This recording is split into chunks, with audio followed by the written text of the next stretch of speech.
क्या ये इसलिए भी था क्योंकि उस वक्त यूपी में विधानसभा में सदन की कार्रवाई चल रही थी? वो जो क्लासिक एक डिबेट हुई थी योगी और अखिलेश की, जिसमें अखिलेश कुछ कहते हैं, फिर ये कहते हैं कि माफियाओं का पालन पोषण आपने किया। वकील के मुद्दे को उठाया। मुख्यमंत्री योगी आदित्यनाथ ने अखिलेश यादव को साफ तौर पे कहा, इस माफिया को मट्टी में मिलाने का काम करेगी हमारी सरकार।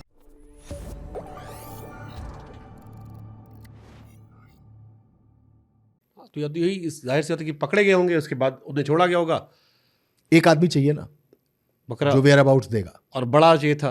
अच्छा, ये क्या ये इसलिए भी था क्योंकि उस वक्त यूपी में विधानसभा में सदन की कार्रवाई चल रही थी? देखिए कि मुझे याद है, दो घटनाएं मुझे याद है। एक अखिलेश यादव ने कहा, फिर वो जो क्लासिक एक डिबेट हुई थी योगी और अखिलेश की, जिसमें अखिलेश कुछ कहते हैं, फिर ये कहते हैं कि माफियाओं का पालन पोषण आपने किया था। फिर थोड़ी तू मैं होती, और फिर आखिर में एक बड़ा पिक्चर की तरह वायरल डायलॉग हुआ था कि मिट्टी में मिला देंगे। मिट्टी में मिला देंगे। इसमें कोई दो राय नहीं है। अखिलेश यादव ने वकील के मुद्दे की हत्या के मुद्दे को उठाया, क्योंकि वकील भी था उमेश पाल, वकील उसको उठाया। क्लासिक हुआ ये कि जब ज्यादा भड़कन हो गई तो मुख्यमंत्री योगी आदित्यनाथ ने अखिलेश यादव को साफ तौर पे कहा कि आपकी पार्टी ने उसको पाला पोसा। इसमें कोई दो राय नहीं थी। मुलायम सिंह थे, और उसके बाद जब ज्यादा प्रोवोक हो गए तो उन्होंने कहा कि मट्टी में मिला दूंगा इस माफिया को मट्टी में मिलाने का काम करेगी हमारी सरकार। ये बात उन्होंने कही, और यहां से शायद हमें भी लग रहा था कि कुछ बड़ा होगा, कुछ बड़ा होगा असद के साथ। हाँ, जैसे विकास दुबे, मुठभेड़ होनी ही थी विकास दुबे के साथ। विकास भागता ही, विकास का एनकाउंटर होता ही, ये था। अब मैं आ रहा हूं दूसरी चीज पे। शाइस्ता कहां है? तो आपको कॉरिडोर का एक डायलॉग बता देता हूं। शाइस्ता के लिए यह है कि इसको भागने दो। महिला को मारने में, महिला से मुठभेड़ करने में, महिला को पकड़ने में एक गलत मैसेज जा सकता है, तो शाइस्ता को जाने दिया जा रहा है। उसके लिए डायलॉग था कि एक जीप हॉर्न बजाती हुई जहां से निकल जाएगी, वो अपना ठिकाना वहां से बदल देगी। तो जिस जगह वो होती है वहां एक गश्त करती हुई मोटरसाइकिल या जीप निकल जाती है, वो फिर अपना ठिकाना बदल देती है। एक नाम मैं लेना भूल गया हूं, जिसका नाम है मायावती। जरूरी है क्योंकि कड़ी की बात है। मायावती वो शख्स हैं जिन्होंने उमेश पाल मर्डर के बाद शाइस्ता को इलाहाबाद से मेयर का टिकट दे दिया। इसका जिक्र अखिलेश यादव ने भी किया था कि आपने हमारा नाम लिया, वो छिपा दिया। उन्होंने मेयर का टिकट दिया। हाँ, बात अलग है कि वो टिकट वापस हुआ। तो शाइस्ता फरार है, गुड्डू मुस्लिम पैसेज्ड है, निकल गया, चला गया। मतलब गुड्डू मुस्लिम देश से बाहर हो चुका है। देश से बाहर हो चुका है। तो अब तो उसके न पकड़े जाने की, ना आने की कोई संभावना है नहीं। हाँ, अब तो मसला कम से कम अगले एक दशक तो मान के चले कम से कम। अब या विनाशकाले विपरीत बुद्धि। हाँ, विनाशकाले विपरीत बुद्धि वाली चीज है। और अब तो वो इतना दूर जा चुका है कि कब वो पकड़ा जाएगा, कब ये खुलेगा, उनके यहाँ चिराग बचा या नहीं। पकड़ा भी जाएगा या वही हाँ, वहीं रह जाएगा तो उससे कोई फर्क नहीं पड़ना, या वहीं मरवा दिया, पता नहीं जो भी कहा उसी का। यानी गुड्डू मुस्लिम का चैप्टर क्लोज हो चुका। गुड्डू मुस्लिम का चैप्टर फिलहाल क्लोज हो चुका, और पॉजिटिवली क्लोज हुआ है, निगेटिवली नहीं। कल को चीजें बदलती हैं, कुछ कल को मसले कुछ बदलते हैं, कोर्ट कुछ कहती है, कभी कुछ बात होती है, कोई बाउंडेशन आता है, तब कुछ भी हो सकता है। पूरी घटना सच खाली गुड्डू मुस्लिम को पता होगा। हाँ, गुड्डू मुस्लिम को खूब अच्छे से पता है, शाइस्ता को भी पता है।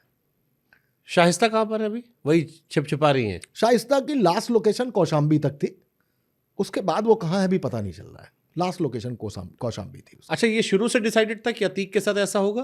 क्योंकि जब ये घटना हो रही थी और ये मिट्टी में मिला देंगे बयान आया था, तो एक पत्रकार के नाते हमें ये अंदाज़ा लग रहा था कि असद के साथ कुछ घटना हो सकती है, क्योंकि असद ने लाइव कैमरे पे गोली मारी थी, और जिस तरह से मारी थी, वकील था, एक हत्याकांड का वो गवाह था, ये लग रहा था कुछ बड़ा होगा।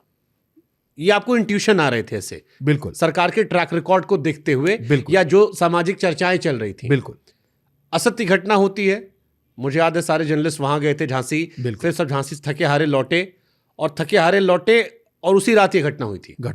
हाँ। क्योंकि मुझे याद है, मैं बुलेटिन पढ़ा था, फिर फोन आना शुरू हुआ कि उनको ही बुला लो, पता लगा कोई सो रहा है, सबको उठाया जा रहा था कि भाई साहब आप 3-4 दिन काम करके आओ, लेकिन अब उससे बड़ी घटना हो गई है। ये कब डिसाइड हुआ कि अतीक अहमद या अशरफ अहमद की हत्या होगी? जैसा आप कह रहे हैं ना कि पहले से प्लान था, कुछ बड़ा होने वाला है। और ये क्यों डिसाइड हुआ? क्या अतीक की तो पॉलिटिकल सोर्सेज भी थे, उसने कोशिश नहीं की होगी कि बचाने की? नहीं, अतीक ने बेटे को बचाने की पूरी कोशिश की, असद को बचाने की पूरी कोशिश की कि सरेंडर करा दो। हाँ, सरेंडर करा दो, मारना नहीं। ये मसला कुछ बड़ी जगहों पर पहुंचा कि सरेंडर करा देते, बाद में देखा जाएगा, लेकिन नहीं, मैसेज ज्यादा बड़ी चीज था। हाँ, मतलब एक परसेप्शन बनता है। इस घटना को लेकर दो हिस्सा था। एक, हाँ, जैसे आपने कहा कि ऑन द स्पॉट फैसला नहीं होना चाहिए, हाँ, और एक इमेज बना, साधु थोड़ी ना था, हाँ, साधु नहीं था, साधु थोड़ी ना था, बिल्कुल नहीं था, हत्यारा था, दानव था, हत्यारा था, समाज में रावण मैसेज था। जाना चाहिए। हाँ, अगर समाज में कड़ा मैसेज नहीं जाएगा तो ऐसे अपराधी नहीं शांत होंगे। हाँ, एक बिल्कुल। बड़ा मैसेज चला गया, तो उसके लिए तालियां भी मिली थी। हाँ। और एक बड़ा वर्ग अभी भी मानता है कि सही हुआ था। सही हुआ था, बिल्कुल सभी लोग मानते ये हैं। गलत, बहुत, गलत कोई नहीं मानता। इवन मुसलमान भी अतीक के खिलाफ था मदरसा कांड के बाद। हाँ, और वो तो वहां की पूरी डेमोग्राफी चेंज कर रहा था। उस जमीन पर खास गद्दी मुसलमानों को इसलिए बसा रहा था कि वहां से जब भी वो लड़े, बेटा लड़े, भाई लड़े, कोई लड़े, जीते जरूर। क्योंकि एक खबर हमारे जो मैंने पढ़ी थी कहीं पर, कि वो ये थी कि प्रयागराज से एक बीजेपी के बड़े नेता हैं उस बेल्ट से, उनसे अतीक ने शायद कांटेक्ट किया था। हाँ। कि आप बचा लो। हाँ, और वो गए थे ऊपर आला कमान तक कि कुछ इसमें देख लिए, सरेंडर करवा लेते हैं। हाँ, लेकिन फिर घटना, सच है ये घटना जो मैं बता रहा हूँ? हाँ, सच है, ये घटना सच है। एक बहुत बड़े मिनिस्टर हैं, हाँ, वो गए और उन्होंने बात भी की इस मुद्दे पे कि उनके बेटे को ना मारा जाए तो। बट योगी आदित्यनाथ का अपना मसला ही अलग है। उनका मानना है कि सड़क पर एक महिला को कोई घूरे भी ना, सड़क पर कोई आदमी किसी को लूटे भी ना। एक्चुअली लॉ एंड ऑर्डर है ही यही। बाकी कोई जानता है किसी को, किसी से उसकी दुश्मनी है, वो उसको जाके मार दे, तो ये हमारी पारिवारिक रंजिश का मसला है। लेकिन अपराध जिसको कहते हैं, संगठित अपराध के खिलाफ, संगठित अपराध के खिलाफ। और अगर आप लिस्ट उठा के देखेंगे तो उस लिस्ट में जितनी भी कार्रवाइयां हुई, चाहे बुलडोज हुआ हो, हाफ एनकाउंटर हुए हो या एनकाउंटर्स हुए ये हो, हाफ एनकाउंटर बता दिए तो मुसलमानों के ज्यादा है। नहीं, हाफ एनकाउंटर में थोड़ा क्या है ये half encounter? Half encounter actually ये पुलिस की एक टैगलाइन हो गई, हाफ एनकाउंटर। हाफ एनकाउंटर का मतलब जिसने कोई गलत काम किया, किसी लड़की को छेड़ा, किसी के संग लूट की और मुठभेड़ हुई, तो घुटने में गोली मार देते हैं, कभी एक में और कभी दोनों में। घुटने में गोली मारने के पीछे का मकसद होता है कि जिंदगी भर कभी चल नहीं पाएगा, और जब अपराधी चल नहीं पाएगा तो अपराध करेगा कैसे।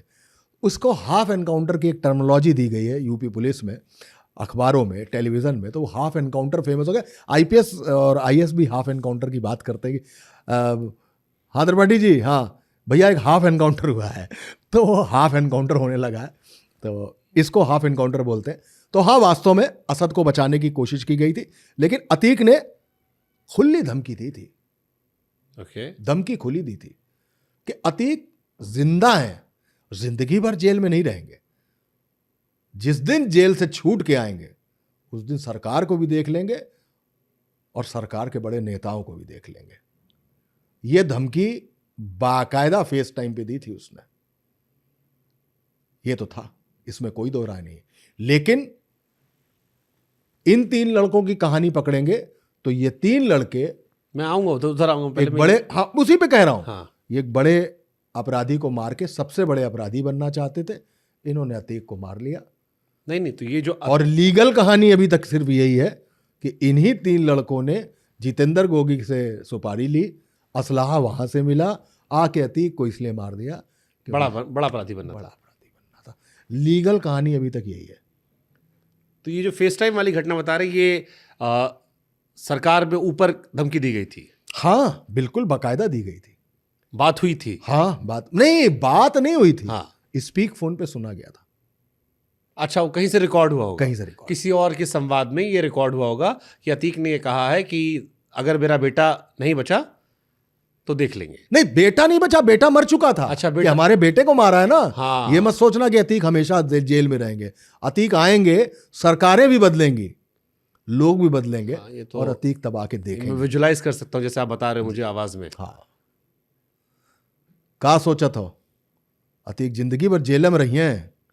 अतीक जौने दिन आए ना, अतीक वही दिन मार के ढेर न कर दी तो नाम अतीक अहमद नहीं, मूछे नहीं, हम कुत्ता के बर्तन में खाना खा। अब मैंने इसके बीच में बीप निकाल दिया है सारा, वरना वो एक सेंटेंस में 48 गालियां देता था और दो तीन हिंदी के शब्द प्रयोग करता था, बाकी ऐसा है।